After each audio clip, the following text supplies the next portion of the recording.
Good evening. Welcome to the Buffalo Rose. Hello, good evening. Thank you, Andrew. Welcome to All Things Recycling. We are so honored and grateful for your participation and engagement. My name is Whitney Painter. I'm the chair of the Sustainability Board. I'm just a community volunteer on that board, and I'm just going to kind of get us started tonight with a... You can't hear me? Just a sec, I got my sound guy. He's going to... Okay, there we go. How's that? Doing better? I'm usually not known for being difficult to hear. So we're going to get started with some of our program tonight, and I want to start by thanking the Buffalo Rose for hosting us tonight. It is a fabulous venue, as you can see. And if you really think about it, it's kind of the classic recycled building, right? So in its lifetime, this building has been a meeting place for our state legislature, an auto garage, a swimming pool, a department store, a bowling saloon with a giant organ, quote, to bring in the ladies. And the ancillary buildings have also served as a meat market, obviously restaurants, saloons, and concert venues. So it is a really good example of how we shouldn't get rid of stuff that can be reused. And here we are reusing it tonight. Thank you so much for coming to join us. There are some snacks over here. There are some signups, and you're welcome to continue checking those things out, but we are going to get some folks up here for some comments. I want to start also by thanking some of our elected officials who are here present tonight. More members of our council may be here. I so far have seen the mayor, Marjorie Sloan. I have seen Councilor Saoirse Karas-Graves, I've seen Councilor Laura Weinberg, and I've seen Councilor Jim Dale. I don't know if we have others here, but thank you very much to you guys. And then I'm going to also ask the members of our sustainability board who are here to kind of pop up a little bit. So we have over here at the table, we have Tanya Rosh-Williams, who's talking. I think we have Jordan Beasley up at the front. Stacy Hammond, we have Bill Lucas Brown, I don't know where, there's Bill, and Micah Allen. Aha, so thank you very much. These are all volunteers who just come and serve and try to drive our citizens' sustainability initiative in this town. We need more volume. Sure. Okay, sure, how's that? Cool. Our first speaker tonight is Wendy Foth. She is representing Alpine Waste. This is the entity that has our town's current recycling and waste contract. And she's the recycling materials manager. She's going to come up and share some thoughts and fill us in a little bit. And before she does that, I have the ultimate power of a gathering like this, which is the power of the raffle. I have here in my hand some very special gift cards, and I get to choose to whom they may be dispensed. So the magic box comes my direction, and I choose a name.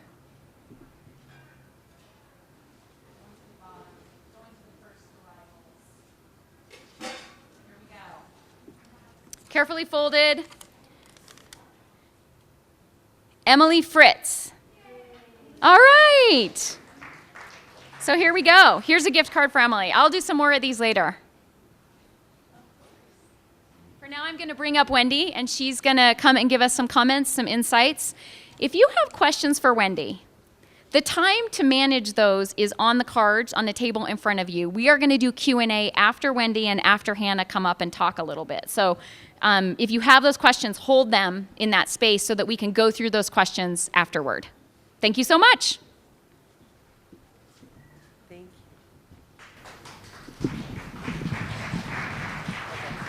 It's probably pretty good.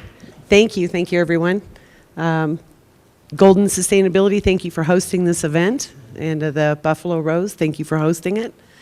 My name is Wendy Foth. I'm the Colorado Area Recyclable Materials Manager for GFL Environmental, formerly known as Alpine Waste and Recycling.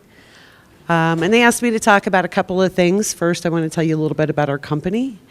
Alpine Waste and Recycling was founded in 1999 by our president, John Griffith. In that time between 1999 and 2018. Can you hear me now?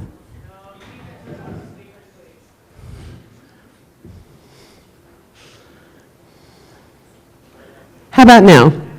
That seems loud. Okay.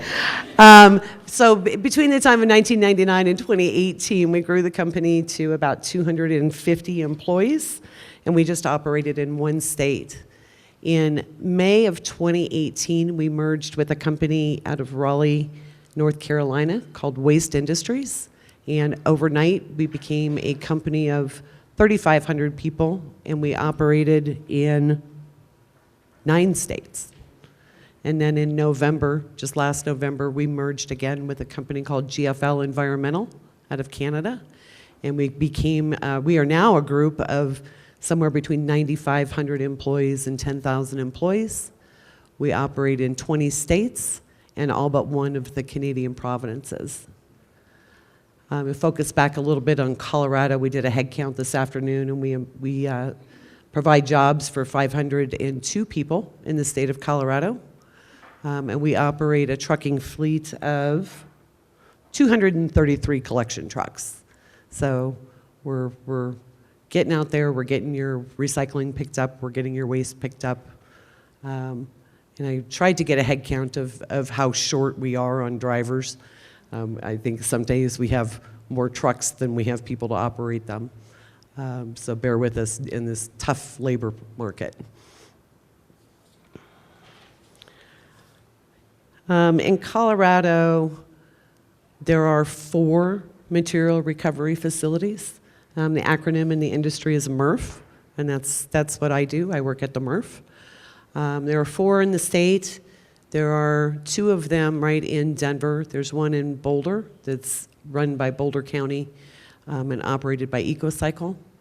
There's Waste Management that operates in Denver, and then there's a GFL Bestway MRF in Colorado Springs.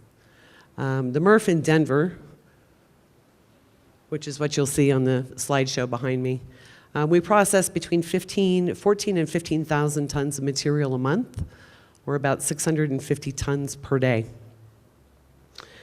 Those materials, recycling for us is really a global industry. And the materials that we produce, which are considered commodities, really are shipped globally. I think we're still one of the few companies or processors that are still producing a high enough quality material to export. So we still ship to China, Korea, Indonesia. A lot of our material stays domestic.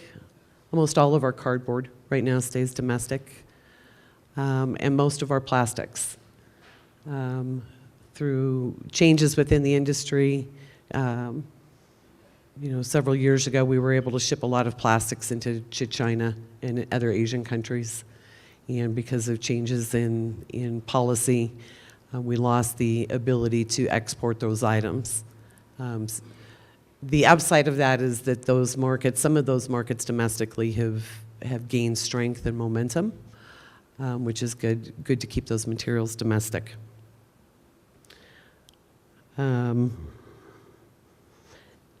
As far as shipping materials and where they go, for us, the closest closed loop process that we have in Colorado is the glass.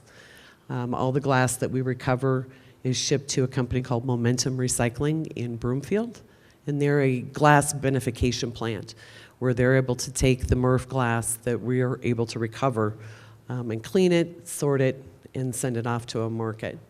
And their primary market is right here in Golden. It comes right back to Rocky Mountain Bottling and gets turned back into Coors beer bottles. One of our other very close closed-loop processes in Colorado is the steel mills in Pueblo. So a lot of the scrap metal that we recover out of our system that shouldn't be there, by the way, ultimately ends up down at Everest, where they have a rolling plant down there. And the rest of our materials kind of take off and go, a lot of different places in the country.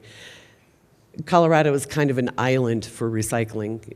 Most of the commodities that we produce here have to go a long ways to find their end markets because there just aren't enough end markets within the state to process and consume the materials that we recover. As far as the materials, we've got the standard list, which they've got on the board in front, and we have a poster on our table back there that show the items that are acceptable in the stream. We're kind of trying as an industry to get away from the numbering system. The 1 through 7 numbering in the triangle on containers is becoming antiquated and really doesn't help us the way the industry needs help. So I've kind of started changing that conversation on the plastics that we accept and going back to a much simpler form of bottles, tubs, jars, and as far as containers. Bottles, tubs, and jars. I think I missed one. Lids. Thank you. Bottles, tubs, jars, and lids.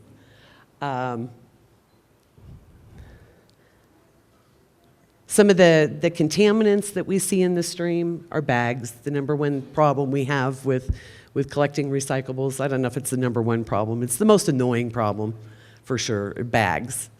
We've said forever the plastic bags aren't allowed in the stream, but somehow they still keep coming in by the thousands. For us, we consider those tanglers.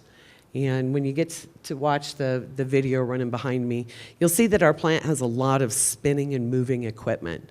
And things like bags and hoses and extension cords, for us, they become tanglers. They wrap up in that equipment. And every time our plant has to shut down for a break or for maintenance, we have to send a crew of people into that equipment to cut those materials out. It's very costly. It's very time-consuming. So those are some of the things that we're really trying hard to keep out of the stream. Other things that we see a lot of in the stream that shouldn't be there are large pieces of metal. So facilities like ours are designed to take tin cans and aluminum cans. Those are the only metals we take. So no grill grates, no fire extinguishers, no cookware. All of those can be recycled, but they need to go to a scrapyard, not to a single stream recycling facility. One of the things I heard a couple of comments in the room, every facility has a little bit of a different program. So if you're not a resident of Golden and you're not sure where your materials are going, it's probably important that you reach out to your hauler and find that out so that you know what materials are acceptable in the stream where your material is going. There are some general, given about what types of materials are accepted in the stream, but Alpine kind of differentiates itself where we've been able to add a couple of items to our program that perhaps our competitors have not. One of those is the paper cartons and styrofoam. So along with the paper cartons, it's going to be like gable top cartons, half-gallon milk jugs, Swanson's broth boxes, paper cups, like a Starbucks cup, are also included in that stream. Half-gallon ice cream cartons, anything of that type of carton. And it's an interesting program because it's the one container that breaks the rule about recycling. So you're probably thinking, how does that get recycled? There's so many different components. We have a contract and an agreement with a mill who has the capability of recycling 100% of that carton. So the mill is a tissue mill, so obviously what they're after is that bright white fiber in that paper carton. But they have the capability at their plant to recover the film, the plastic lid, even that little tab of foil. So those all become part of their residue stream, but it's a revenue waste stream rather than a cost center. So they're able to recover and recycle 100% of that carton container.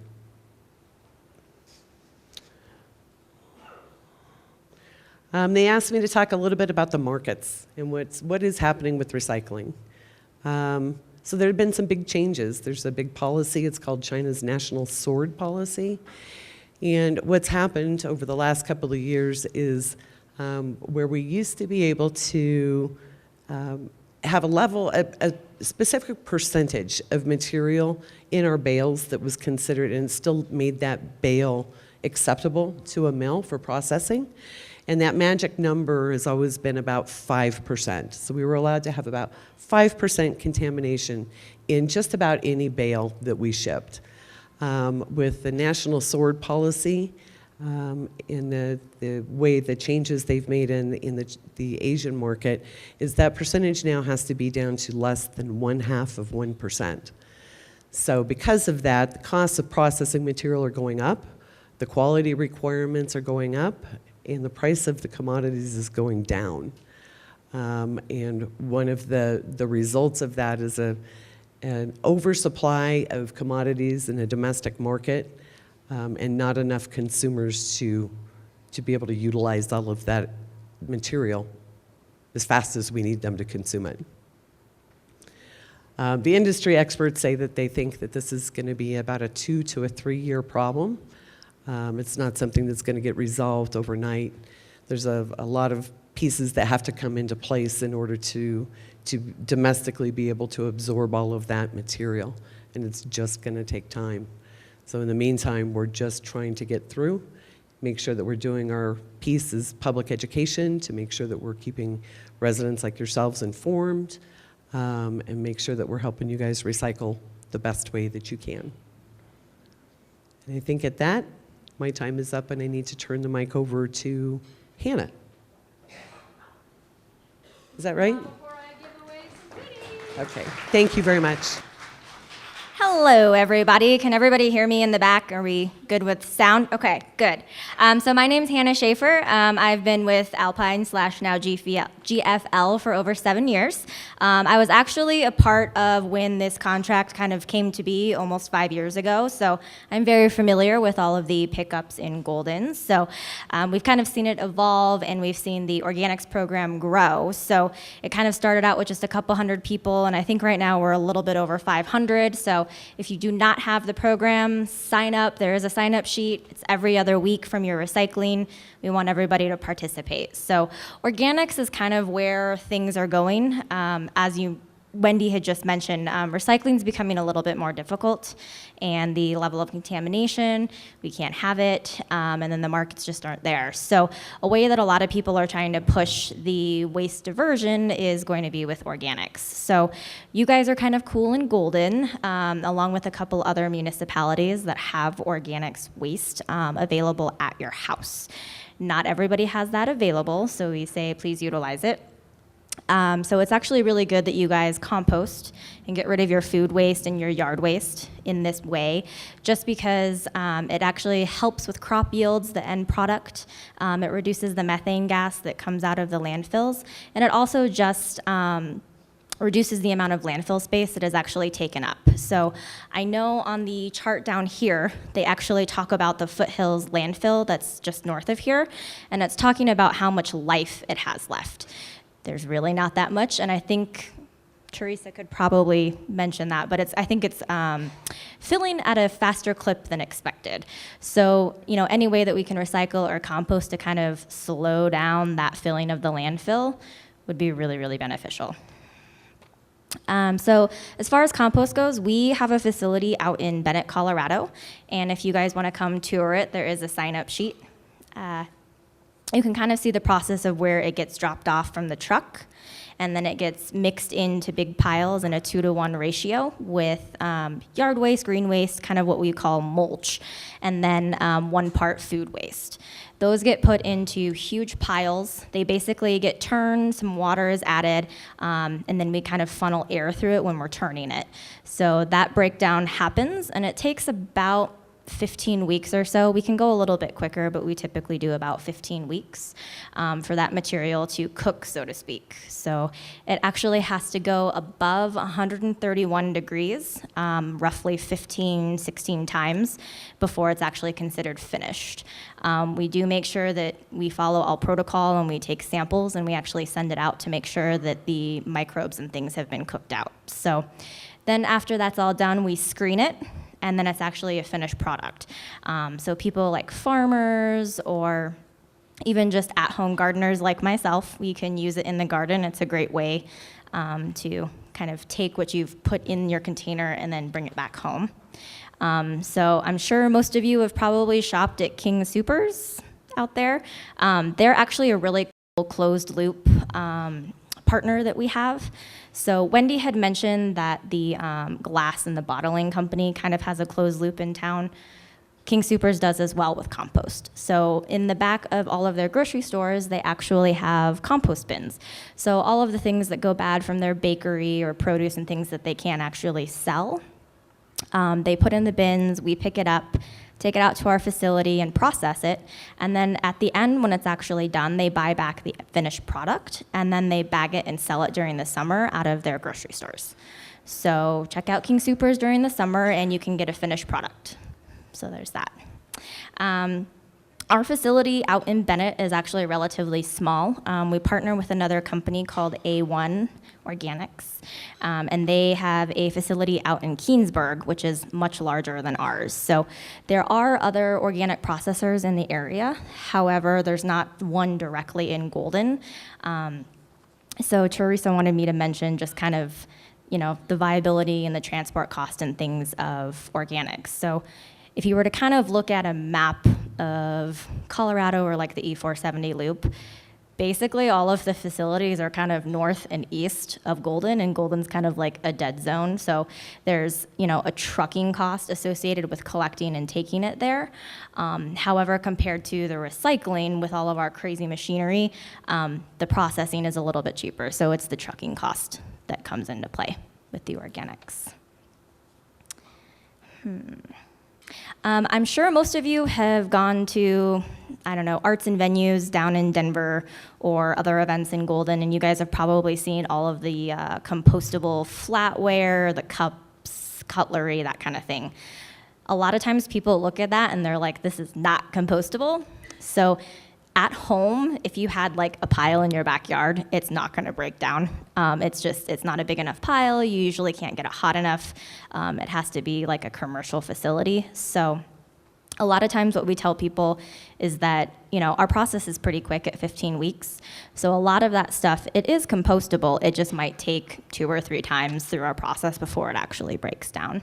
But that's still a lot faster than sitting in the landfill and never breaking down. So compost is kind of where things are going. I know that there are some pictures within the slideshow, but basically we've got these massive piles. They're probably about 14 feet tall and 30 feet wide or so, that we just have somebody constantly turning those and then temping them, and we're constantly processing compost out there. So I don't even know what time it is.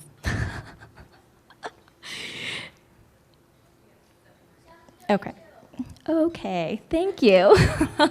It always so happens I'm either short or I'm too long. So we would just say that everybody should compost. If you haven't signed up, I would sign up.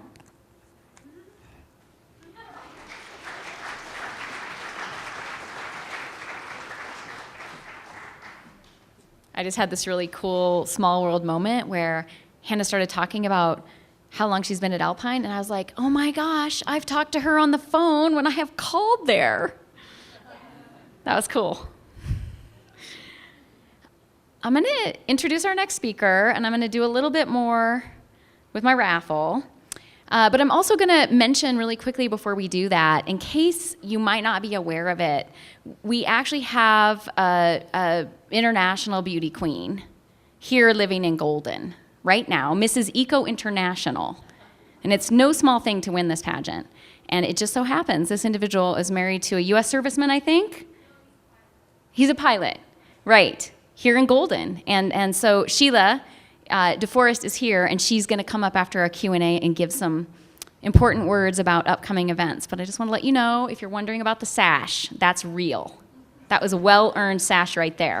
Our next speaker is Teresa Worsham. She is an unsung hero of our community. She serves as our sustainability coordinator and has done so for some long period of time since we started this sustainability initiative in 2008. She works really hard, and she goes above and beyond. And she's going to come up, tell you a little bit about where we are as a community, give you some thoughts about our upcoming future, and just mention that anybody, not just Zane, could someday be fill up a can back there. Yeah. So thanks for coming. It's really nice because Golden residents and visitors and business owners are very engaged here. And so thank you for having an interest in recycling, and thank you for coming out to talk about the latest information. It's really appreciated. So thanks to Whitney. As she mentioned, I'm the recycling, sometimes I'm the trash queen, sometimes I'm the recycling coordinator. I'm the sustainability coordinator for the city, which means all of you and your fellow residents have participated in a lot of conversations over the past 12 years, and the city council and your elected officials have formulated the goals around your wishes. So thank you for the input. So we really try to make this a community effort, that what residents want to see, and how aggressive you want to be. So to that end, and sorry, I'm just giving myself a timer because I'll talk long. And the goals that we have are new this year. You all helped us adopt goals back in 2007, and we did have recycling diversion goals back then as well. It was a phenomenal target of 25%. And now, these days, we've got an 80% goal or a 75% goal. Depends on if it's compost or recycling or reducing overall trash by 40%, which is a really kind of a stretch goal for us. So over the years, we've gotten more aggressive thanks to you. It's no longer a low bar, but it also means that things are more challenging for us. So I'm going to talk a little bit where we've been, a little bit where we're headed, and then some things about what you can do to help as well. So the initial programs that you might be already familiar with, when we started this effort and the citizens said, what can the city do to address sustainability and climate change and global warming, we started off with easy things: recycling in city events, recycling in city facilities, recycling access towards Golden homes. And you might remember we had a drop-off site in North Golden that was really widely popular.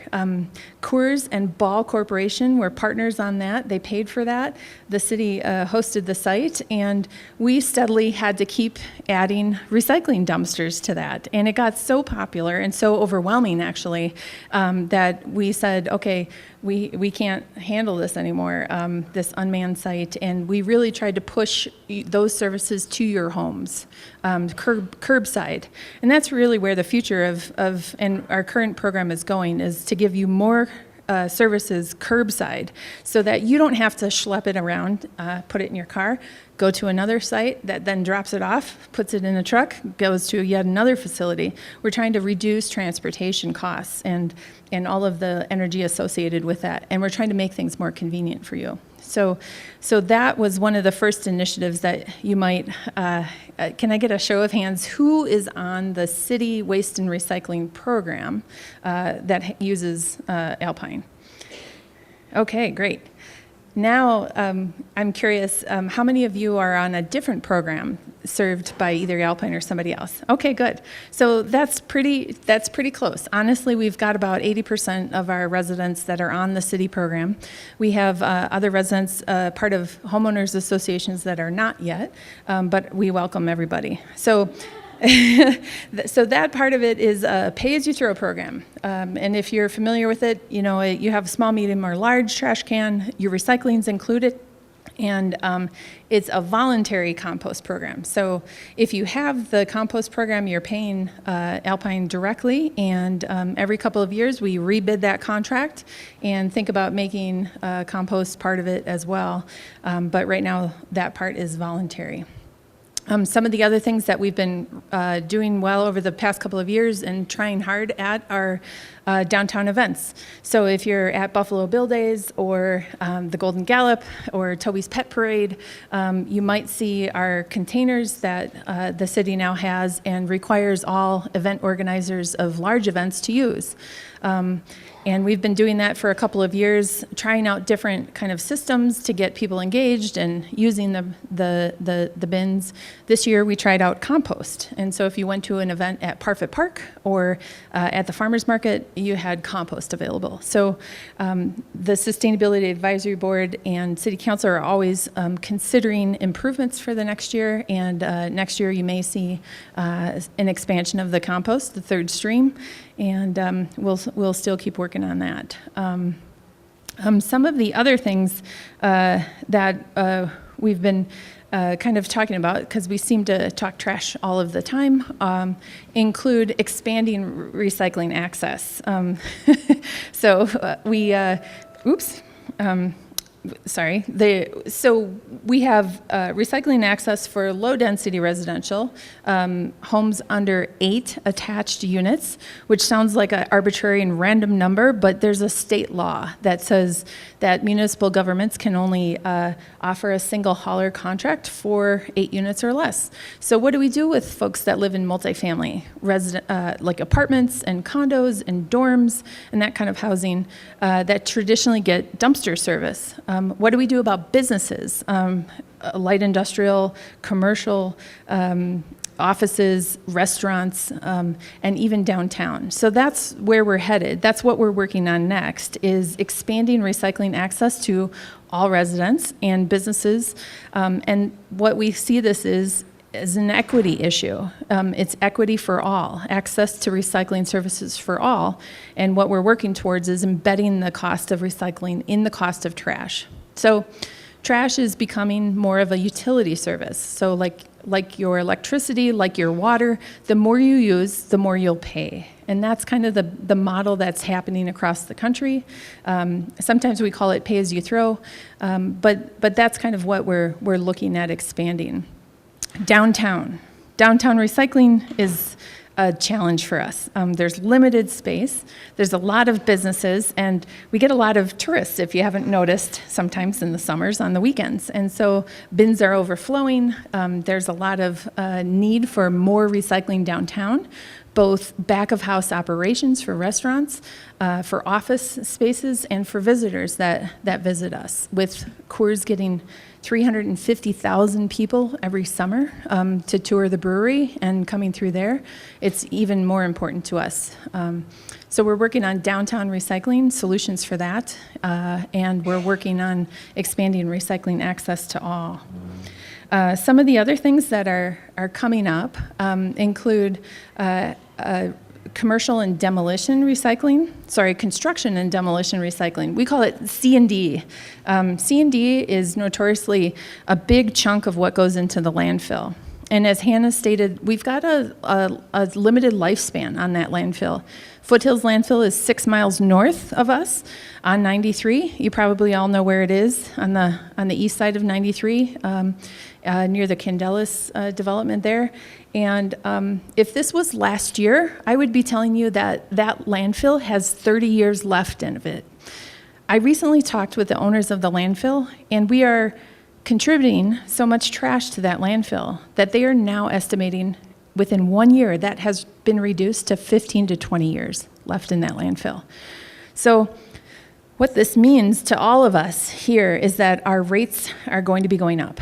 The cost of transporting that material, whether it's recycling, trash, or compost, is that it's going to go farther away.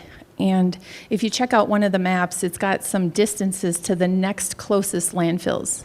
The next closest one to us is 35 miles away. So instead of 6 miles out of town, that's going to be transported 35 miles. And that means all of our rates are going up. So it's in our best interest, and I'm probably preaching to the choir here because I have a feeling that most of you participate, is that it's in our best interest to divert as much away from that landfill as possible. Our biggest bang for our buck right now is compost and yard waste, and construction and demolition waste is part of that. So it's really important that as we kind of develop programs, if you're supportive, that you let us know. So that's what the board is working on, and that's what they'll continue to work on. They're also working on something that seems to be near and dear to people's hearts, single-use disposable plastics. Yep, thank you.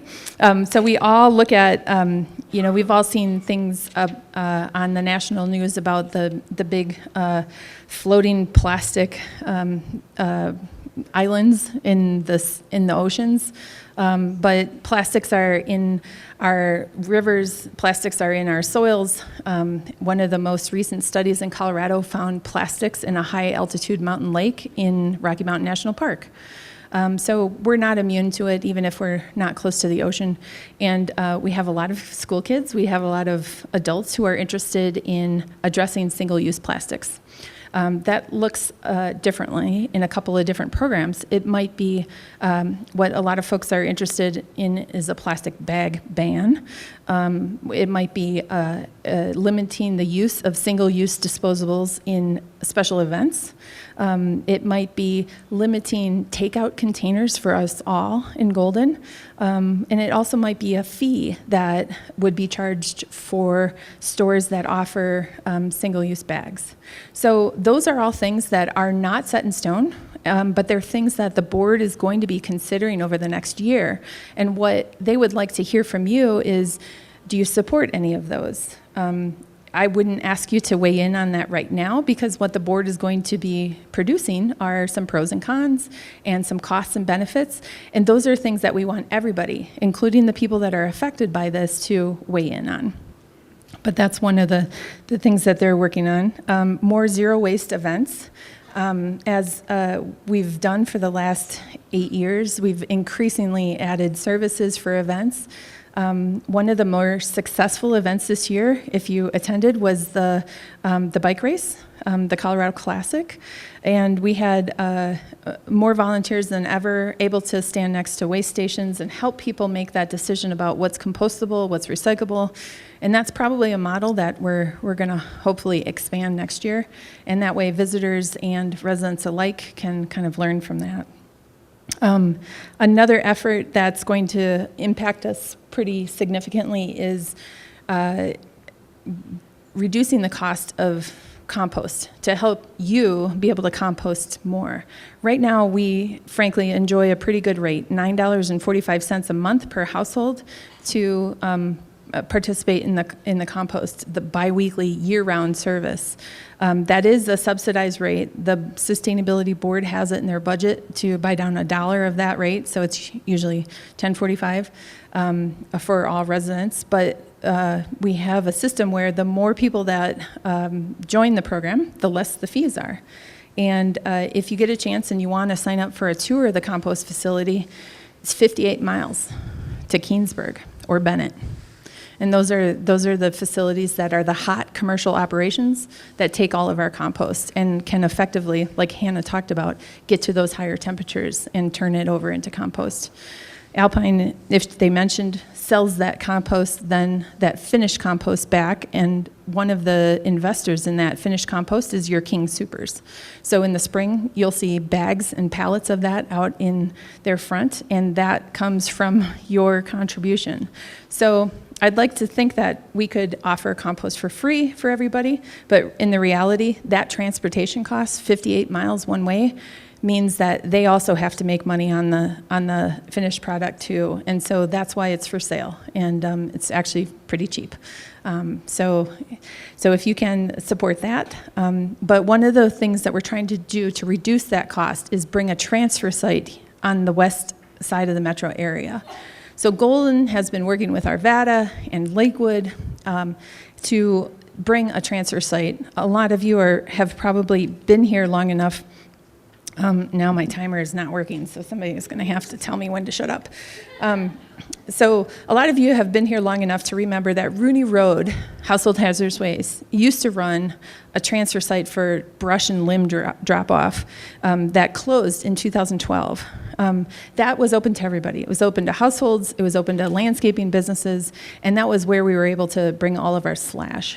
That transfer site brings down the cost for all of us, because what happens, and you can imagine, big tree limbs, big branches, things like that, they don't compact very easily. You know, even if I'm cutting down a tree, I'm not making it the smallest pieces. And so a transfer site brings in a tub grinder, large tub grinder, pretty big. It can swallow trunks of trees and shred them into pieces.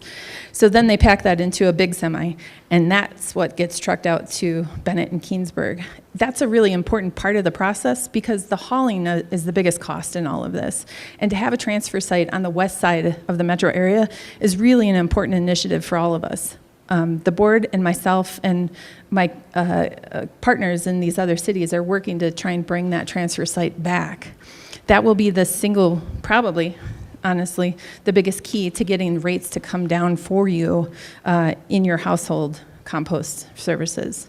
So that's what we're working on for the next year and a half to try and do that. So if you happen to see opportunities to support that at the Jeffco County Commissioners or City Council here, please do. Please voice your opinion. It's really going to be helpful for everybody on this side. Let's see here. Some of the other things that we're kind of looking forward as a community in the next couple of years. And Wendy kind of mentioned this, that with the Chinese sword policy having such a low threshold of contamination, it's really forcing all of us in the United States to look internally for the solutions for this. Because we've been exporting this material for so long, we haven't invested in technology for the last decade or more. And so in the next 2 years, we're really kind of approaching this as a difficult time. It's not the end of recycling by any means. It's going to be variable for quite a long time. You might see different communication from us about different products that will become recyclable and things that we're going to say hold off on it. But it's because this country is starting to invest in more technology, more sorting technology, more processing technology. You'll see more end processing plants come up in the United States as we start to handle this material. And right now we're experiencing this glut of material because the material isn't getting sent and exported, but that will fix itself. The market will right-size itself, and we'll see prices come back up and more American investment in processing. So like Wendy said, 2 to 3 years, and that's probably the variable changing conditions that we're kind of talking about. In March, I was in Southeast Asia, and I was in Kuala Lumpur, and I watched trucks and containers after container come off of big shipping lines, and they were opening these doors, and plastics were spilling out. And the plastics had English on them and German on them, and they were going to Southeast Asia because they were getting stopped by China. And so our production of this material hasn't ceased. It's either going to keep going to other areas and we're going to force them to deal with it, or we're going to deal with it in this country. And so you'll see things change over the next couple of years. And the thing to keep in mind is just to know what's going on and keep asking questions, and then be a little patient while this country kind of fixes itself. So the things I would end with are what you can do to help us out. And so the biggest thing is to stay informed. It's what I was just talking about, is things are going to change, and please keep asking your hauler questions. Please keep asking your city questions. And if you have different haulers, and this is the hard thing to get across, is they're not all the same. Not all of the facilities can take the same things. So we're asking people to stay informed. The second thing is to kindly follow the rules. Something I'm extremely bad at, which I'm trying to get better, is wish cycling. I wish stuff was recyclable, so I put it in the container because somebody is going to deal with it, right? But that's really the single biggest thing that's prohibiting us from getting these materials to market. And so if you have products that you're not sure of, look on the city's hard to recycle chart. We have disposal centers that can address other things like light bulbs and car batteries and hazardous waste. So look for those products, and we're constantly kind of trying to update and give you resources of where to put those. Also, get involved. When you see policies come before City Council or from the Sustainability Advisory Board, let us know what you think. We want to know the good and the bad because, as I mentioned in the first part of this, these are your goals and these are your programs, and we want to make sure that they're addressing your needs. If you have an opportunity to testify, send us an email, come to a board meeting, come to a City Council meeting, and voice your opinion. Sometimes we don't get a lot of opinion, not because people are in support of a program, but because, they don't necessarily have the time. So however best it fits you, let us know your thoughts. We use every single one of your comments. We include them in all of our documentation, and they are considered. So it's very valuable to us to hear what you're doing. So that's what I would emphasize. And thank you again for coming. And I think that's all I have, but I suspect I've seen a lot of people writing on cards, so I know we're going to have a ton of Q&A. So thank you.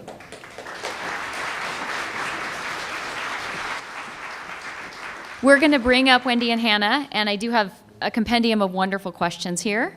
We're going to start going through some of them. We will not get through every one of these questions tonight, but we will post all the answers to all of these questions on our Community Sustainability Advisory Board's webpage of the city's website. So if you don't get your question answered this evening, please keep in touch with us and take a look at that so that we can get those answers for you. I'm also going to do a little more raffling while some chairs come up here to seat our guests. It's magic. I say it and it happens.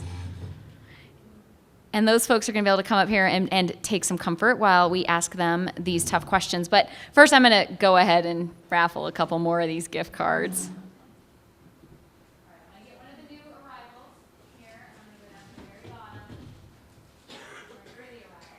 Here we go. Audrey Waugh is a big winner here. And then also Eddie Weber. Are they both still here? You got to be here to win. Thank you. All right. Thank you for coming. Wonderful. Here we go. I'm passing next to this one. Here you go. Thank you. Wonderful. So Wendy and Hannah are going to come up. I'm going to start with a few of the questions that I have at the top of the list here. Before I do that, I want to thank again the Buffalo Rose. I do want to thank again Zane, our fill up a can back here. Huh? Awesome. All right, the tough questions. We have some for each of you. First, are aluminum foil and beer caps recyclable? Yes. Yes, so put those in. Beer caps are going to... I'm going to do the roving reporter. Thank you. Aluminum foil is recyclable as long as it's not too dirty. What I suggest to people is that you ball it up and get it into as big a ball as you can. So one of the keys for us is to keep containers as dimensional as possible. So if you can make a ball out of it, take the aluminum foil off of the top of the pie or off of the top of the lasagna, as long as it's not too dirty, and just make it into a ball and then put it in the bin. The other one was beer caps. Beer caps, if you put them in your bin by themselves, they're going to fall out and take the long road to the landfill. If you are adamant that you want to recycle that beer cap, here's my suggestion. Here's my pro recycling tip. Take a tin can and a magnet and attach it to your beer fridge. And every time you open a bottle of beer and it's got that cap, put it inside the tin can.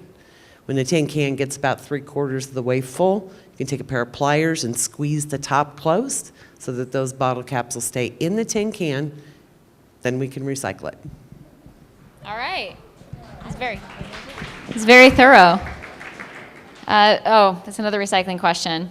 When recycling aluminum cans, is it better to crush or leave uncrushed? Aluminum cans should be uncrushed. So we want them as three-dimensional as possible. So one of the ways we sort equipment is by size and shape. So as we're sorting, the very first things that we take out are the flat items. So it's going to be the cardboard and then the paper. The rest of the containers go around, and back here on the video, you can see what's called a ballistic separator. It's a big yellow machine, and that uses a paddling motion. And in that paddling motion causes all the paper that's still combined with the containers to cascade or fall over the top, and all the containers roll backwards. And the better job that our equipment does at separating the paper from the containers, the more successful, the higher the recovery rate we have. When things become flat and you put them in the bin, they'll tend to want to go with the paper. And we may or may not get them out, but if they're three-dimensional, we stand a much better chance of getting it into the right bale. Okay. Thank you. How many turns does the compost go through in 15 weeks? So it also kind of varies depending on the people on site, kind of seeing where the temperature falls. So if it's not as hot, they're going to start returning if they have to add some water. They temp about, according to the facility manager, they temp about twice a week. So it might be more than 15 temps, that's just a minimum. But they're constantly churning, so I would say they probably churn every other day, depending on what the piles actually look like. This one's for the city. When will we have compost program throughout the city? Oh, thanks. Oh, let's see, sorry. Okay, so you have an opportunity next year. So whenever we rebid the contract, the board likes to ask City Council, is this an appropriate time to make compost part of the overall service? So you pay one rate, your trash rate, and it already includes recycling, and then it would include compost, whether you use it or not. Some people don't have to. For the last two rebids, it was not appropriate, and it was decided that it was more important as a volunteer program.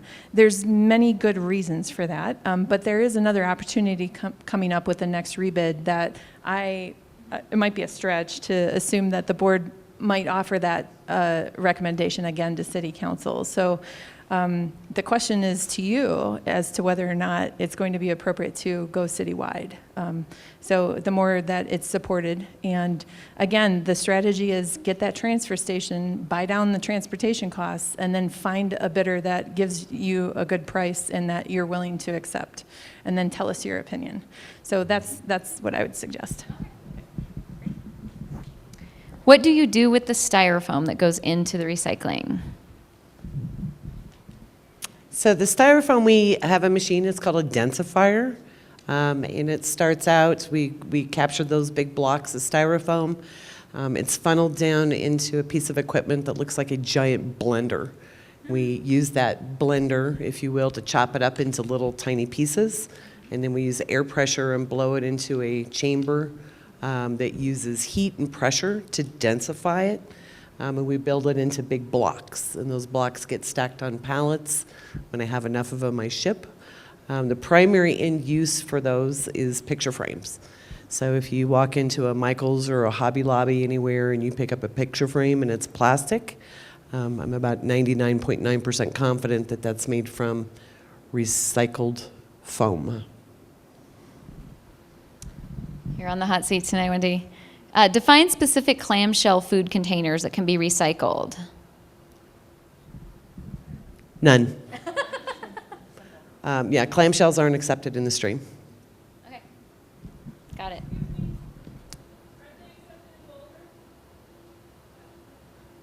Oh, I can't speak for, oh, her question is, aren't they accepted in Boulder?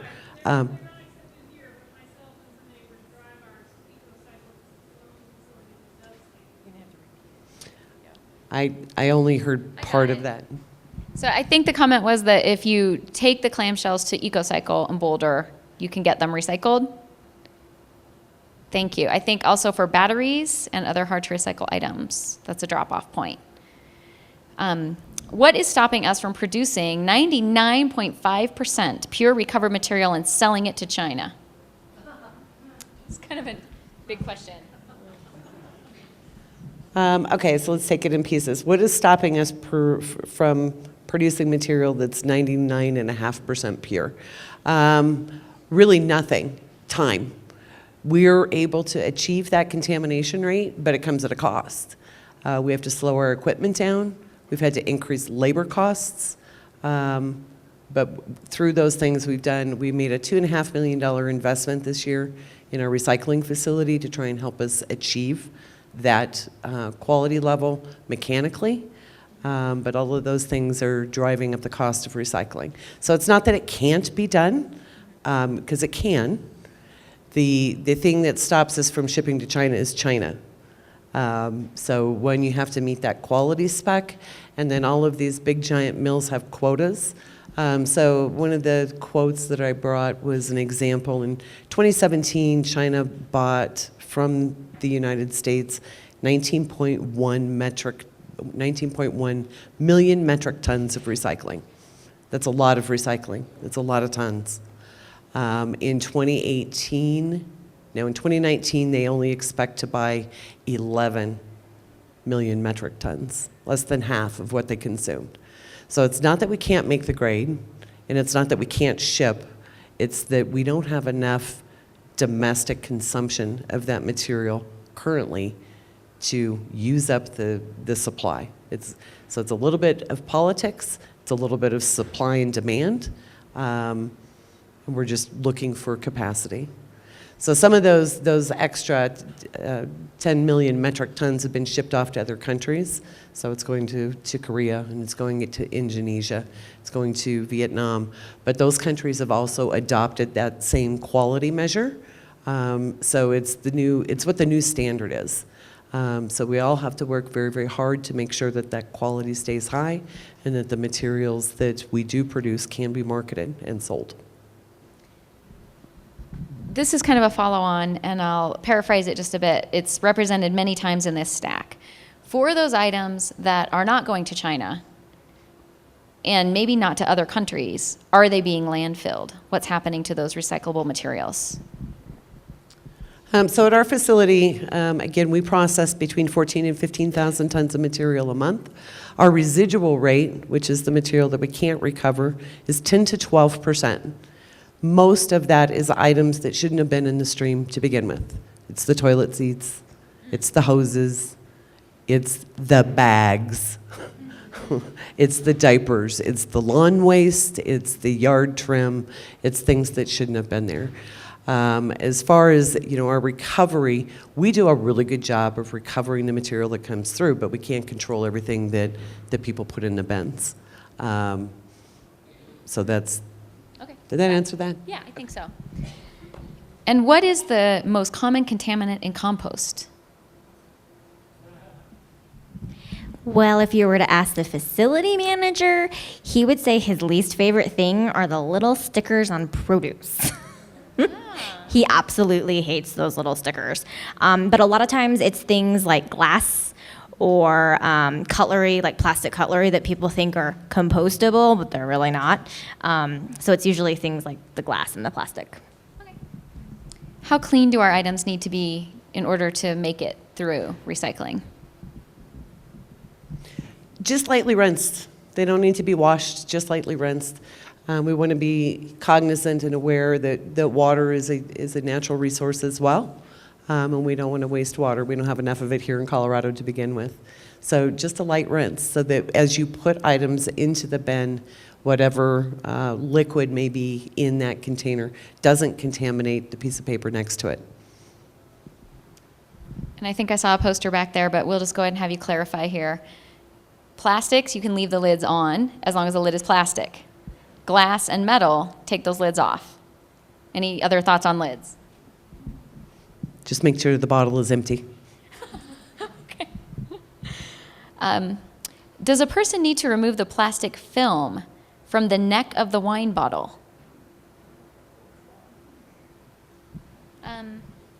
Well, so when glass comes through our system, we break it, and so that it doesn't continue to travel through the system.